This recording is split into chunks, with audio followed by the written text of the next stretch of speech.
Very good morning everyone.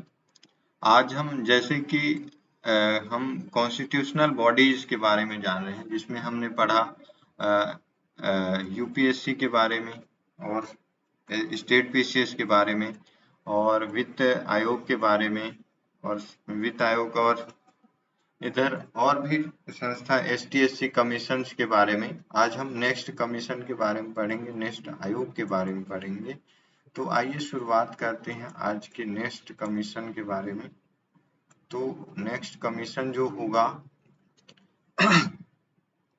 जिसको short में CAG बोलते हैं, कैग। तो भारत का नियंत्रक एवं महालेखा परीक्षक, controller and auditor general of India. तो कैग जो है, इसके क्या कार्य हैं, इनकी नियुक्ति क्या है, इनके कार्य, इनकी नियुक्ति कौन करता है, इनका कार्यकाल कितने समय का होता है, इनका मतलब इनके सदस्यों की संख्या क्या होती है, ये आज हम समझेंगे। तो आइए शुरुआत करते हैं आज के सेशन का।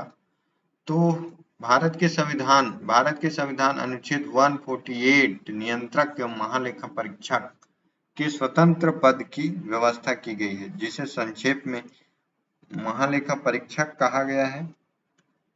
यह भारतीय लेखा परीक्षण लेखा विभाग का मुखिया होता है। यह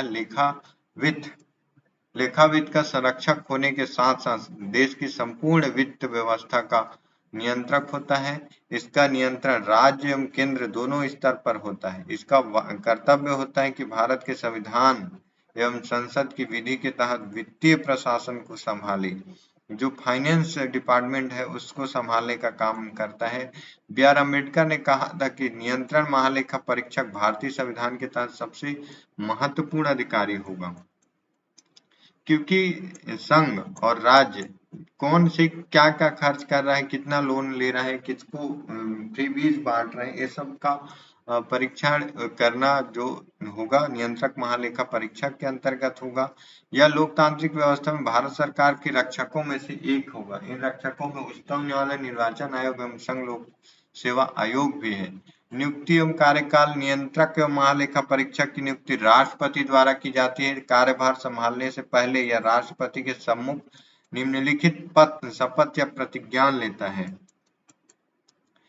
भारत के संविधान के प्रति सच्ची श्रद्धा एवं निष्ठा रखेगा। भारत की एकता एवं अखंडता को अक्षुण्ण रखेगा। सम्यक प्रकार और श्रद्धा पूर्वक अपनी पूरी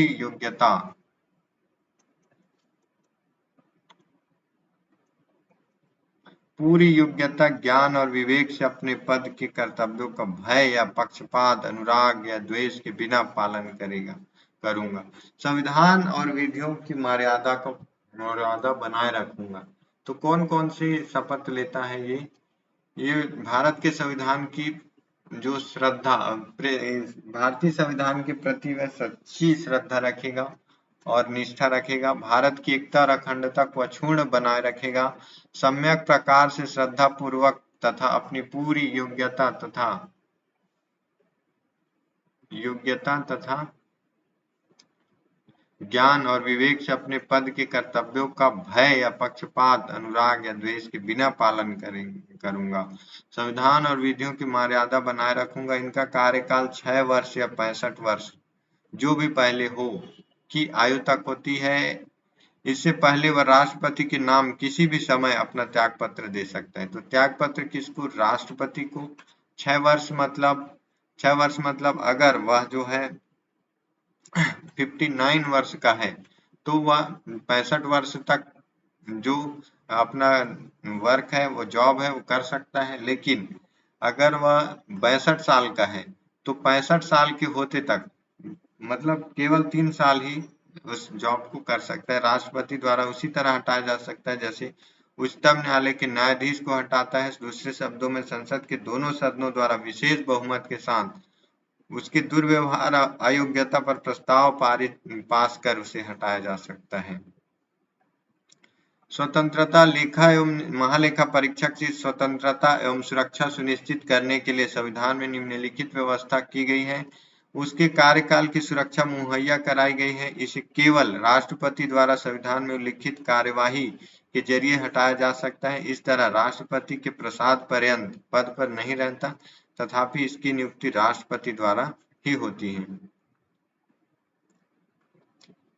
वह अपना पद छोड़ने के बाद किसी अन्य पद, चाहे वह भारत सरकार का हो या राज्य सरकार का, ग्रहण नहीं कर सकता।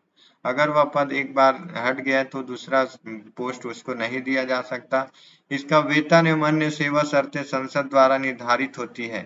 वेतन उच्चतम न्यायालय के न्यायाधीश के बराबर होते हैं। इसके वेतन में अनुपस्थिति, छुट्टी, पेंशन या निवृत्ति की आयु के संबंध में उसके अधिकारों में उसकी नियुक्ति के पश्चात उसके लिए अलाभकारी परिवर्तन नहीं किया जा सकता। भारतीय कहने का मतलब है इसके वेतन में अनुपस्थिति, छुट्टी, पेंशन या निवृत्ति की आयु के संबंध में उसके अधिकारों में उसकी नियुक्ति के पश्चात उसके लिए लाभकारी परिवर्तन नहीं। अगर उसकी नियुक्ति हो गई तो उसमें परिवर्तन नहीं होगी, जो एक बार डिसाइड हो गया। लेखा परीक्षक लेखा विभाग के कार्यालय में काम करने वाले लोगों की सेवा शर्त और नियंत्रक महालेखा परीक्षक की प्रशासनिक शक्तियां ऐसी होंगी जो नियंत्रक महालेखा परीक्षक से परामर्श करने के पश्चात राष्ट्रपति द्वारा बनाए जाए विहित की जाए। नियंत्रक महालेखा परीक्षक के कार्यालय के प्रशासनिक व्यय जिनके अंतर्गत उसके कार्यालय में सेवा करने वाले व्यक्तियों को जो या उनके संबंध में संदेह सभी वेतन, भत्ते और पेंशन है। भारत की संचित निधि पर भारित होंगे, अतः इन पर संसद में मतदान नहीं हो सकता। कोई भी मंत्री संसद के दोनों सदनों में नियंत्रक एवं महालेखा परीक्षक का प्रतिनिधित्व नहीं कर सकता और कोई भी मंत्री उसके द्वारा किए गए कार्य की जिम्मेदारी नहीं ले सकता। संविधान अनुच्छेद 149 संसद को यह अधिकार देता है कि वह केंद्र, राज्य या किसी अन्य प्राधिकरण या संस्था के महालेखा परीक्षक से जुड़े लेखा मामलों को व्यवस्थापित करे। इसी से जुड़े संसद ने महालेखा परीक्षक अधिनियम 1971 को प्रभावी बनाया। इस अधिनियम को 1976 में केंद्र सरकार के लेखा परीक्षा से लेखा को अलग करने हेतु संशोधित किया गया। संसद एवं संविधान द्वारा स्थापित नियंत्रक एवं महालेखा परीक्षक के कार्य एवं कर्तव्य निम्नलिखित है। वह भारत की संचित निधि, प्रत्येक राज्य की संचित निधि और प्रत्येक संघ प्रदेश जहां विधानसभा हो से सभी व्यय संबंधी लेखाओं की लेखा परीक्षा करता है। यानी कि संचित निधि से कौन से राज्य, कौन से संघ शासित राज्य और संघ कौन से मामलों में खर्च कर रहा है, क्या कर रहा है, इस बारे में उसका परीक्षण करेगा।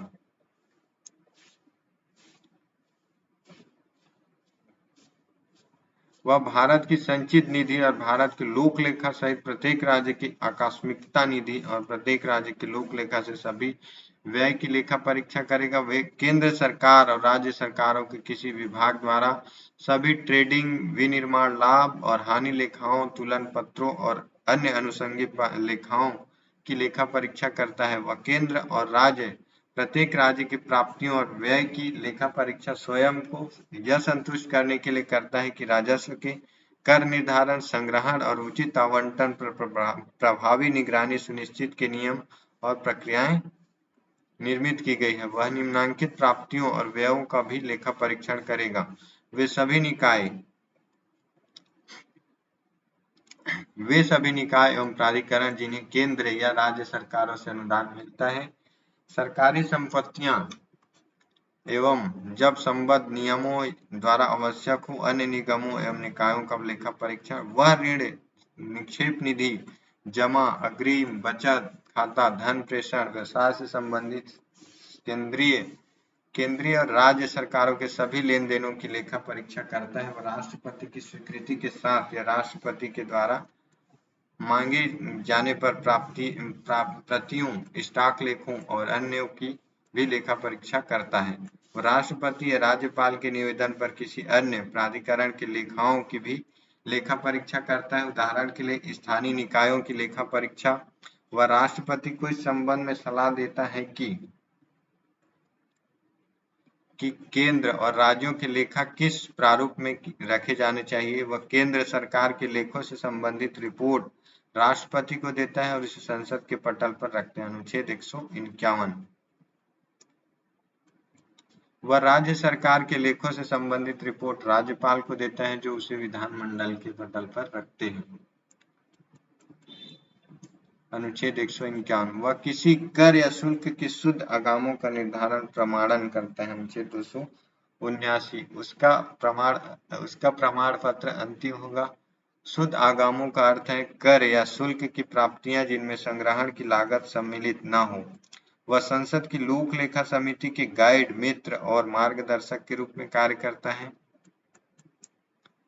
वह राज्य सरकारों के लेखाओं का संकलन और अनुरक्षण करता है। 1976 में इसे केंद्रीय सरकार के लेखाओं के संकलन और अनुरक्षण कार्य से मुक्त कर दिया गया क्योंकि लेखाओं को लेखा परीक्षण से अलग कर लेखाओं का विभागीकरण कर दिया गया। CAG कैग राष्ट्रपति को 3 लेखा परीक्षा प्रतिवेदन प्रस्तुत करता है। विनियोग लेखाओं पर लेखा परीक्षा रिपोर्ट, वित्त लेखाओं पर लोक परीक्षा रिपोर्ट और सरकारी उपक्रम पर लेखा परीक्षा रिपोर्ट। राष्ट्रपति इन रिपोर्टों को संसद के दोनों सदनों के सभा पटल पर रखता है। इसके उपरांत लोक लेखा समिति इनकी जांच करती है और इनके निष्कर्षों से संसद को अवगत कराती है। विनियोग लेखा वास्तविक खर्च की संसद की विनियोग अधिनियम के माध्यम से दी गई स्वीकृति के बीच तुलनात्मक स्थिति को सामने रखता है, जबकि वित्त लेखा वार्षिक प्राप्तियों तथा केंद्र सरकार की अदायगियों को प्रदर्शित करता है। भूमिका वित्तीय प्रशासन के क्षेत्र में भारत के संविधान एवं संसदीय विधि के अनुरक्षण के प्रति महालेखा परीक्षक उत्तरदायी होता है। वित्तीय प्रशासन के क्षेत्र में भारत के संविधान एवं संसदीय विधि के अनुरक्षण के प्रति महालेखा परीक्षक उत्तरदायी होता है। कार्यकारी अर्थात मंत्रिपरिषद के संसद के प्रति वित्तीय प्रशासन तथा उत्तरदायित्व कैग की लेखा परीक्षक रिपोर्टों के माध्यम से निश्चित महालेखा परीक्षक संसद का एजेंट होता है और उसी के माध्यम से खर्चों का लेखा परीक्षण करता है। इसी तरह वह केवल संसद के प्रति जिम्मेदार है। महालेखा परीक्षक एवं कैग को खर्चों की लेखा परीक्षाओं में प्राप्तियों, भंडारों, स्टॉक को लेखा परीक्षण की तुलना में कहीं अधिक स्वतंत्रता प्राप्त है, जबकि खर्च के संबंध में वह लेखा परीक्षक के विषय क्षेत्र को निश्चित करता है तथा स्वयं अपना लेखा परीक्षा संहिताओं तथा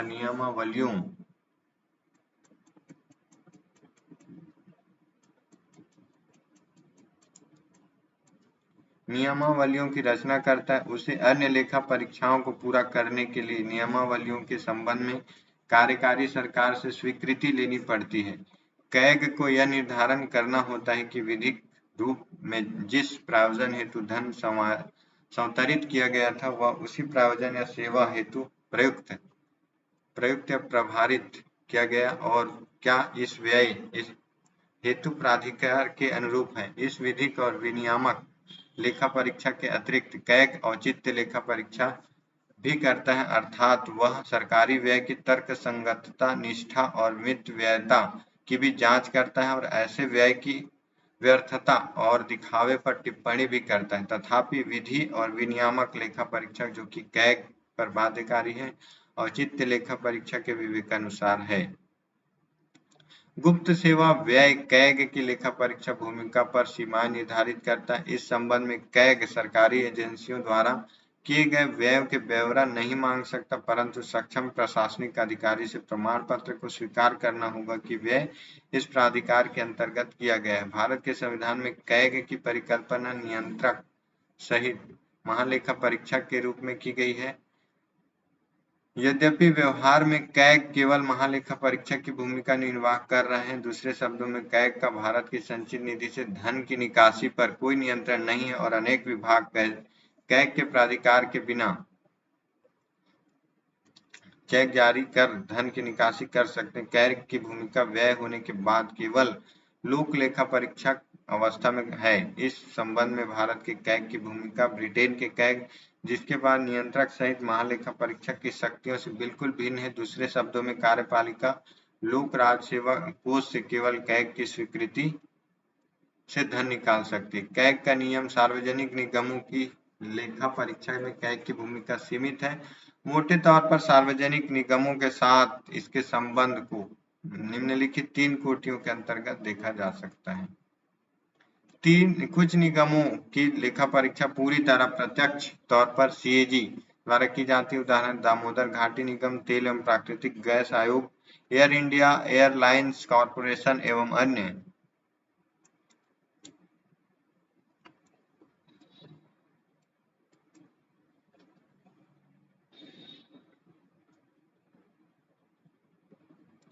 कुछ अन्य निगमों की लेखा परीक्षा निजी पेशेवर अंकेक्षकों के द्वारा की जाती है, जो सीएजी की सलाह पर केंद्र सरकार द्वारा नियुक्त किए जाते हैं। यदि आवश्यक हो तो सीएजी पूरक लेखा परीक्षा कर सकते हैं। उदाहरण केंद्रीय भंडारण निगम, औद्योगिक वित्त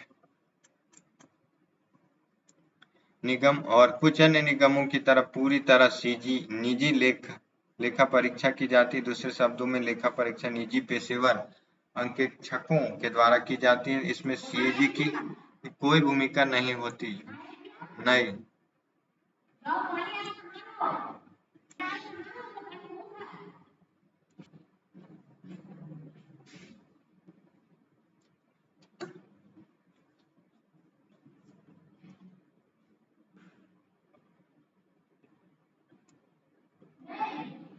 ठीक आ रहा हूँ। एप्पलबाई की आलोचना पॉल एच एप्पलबाई ने भारतीय प्रशासन पर अपनी 2 रिपोर्टों में सीएजी की भूमिका की कड़ी आलोचना की है तथा उसके कार्य के महत्व पर भी प्रश्न चिन्ह लगाया है। उसने राय दी सीएजी को लेखा परीक्षक के दायित्व से मुक्त कर देना चाहिए। भारतीय लेखा परीक्षक की उसकी आलोचना निम्नलिखित बिंदु सीएजी का कार्य वास्तव में औपनिवेशिक शासन के विरासत के रूप में है। आज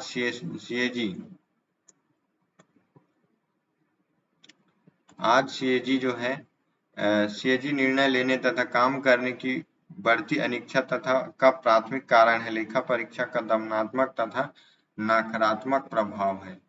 संसद को लेखा परीक्षा को संसदीय दायित्व के महत्व को बढ़ा चढ़ाकर देखा जाता है। इसलिए संसद सीएजी के कार्यों को परिभाषित करने में विफल रही है, जैसा कि संविधान में उससे अपेक्षा की गई है। वास्तव में सीएजी का कार्य बहुत महत्वपूर्ण नहीं है।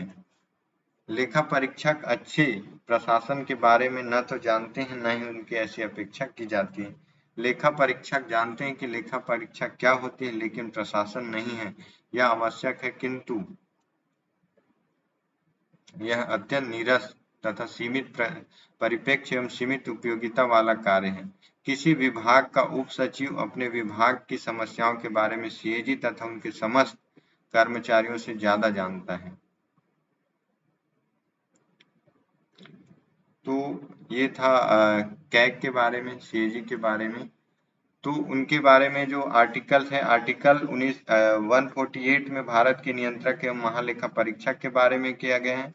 149 नियंत्रक एवं महालेखा परीक्षक के कार्य एवं शक्तियां, 150 संघ तथा राज्यों के लेखा के प्रकार और 51 में अंकेक्षण प्रतिवेदन अपना प्रतिवेदन राष्ट्रपति को सौंपेगा, राज्यपाल को सौंपेगा। इस संबंधी प्रावधान आर्टिकल 151 में है। तो ये था कैग के बारे में। नेक्स्ट में हम समझेंगे अन्य जो भारत सरकार के सचिव होते हैं, जो भारत सरकार के वकील होते हैं, उनके बारे में और अन्य के बारे में। तो आई होप ये आपको समझ आया होगा। वीडियो को अंत तक देखने के लिए सभी का धन्यवाद और मिलते हैं नेक्स्ट वीडियो में।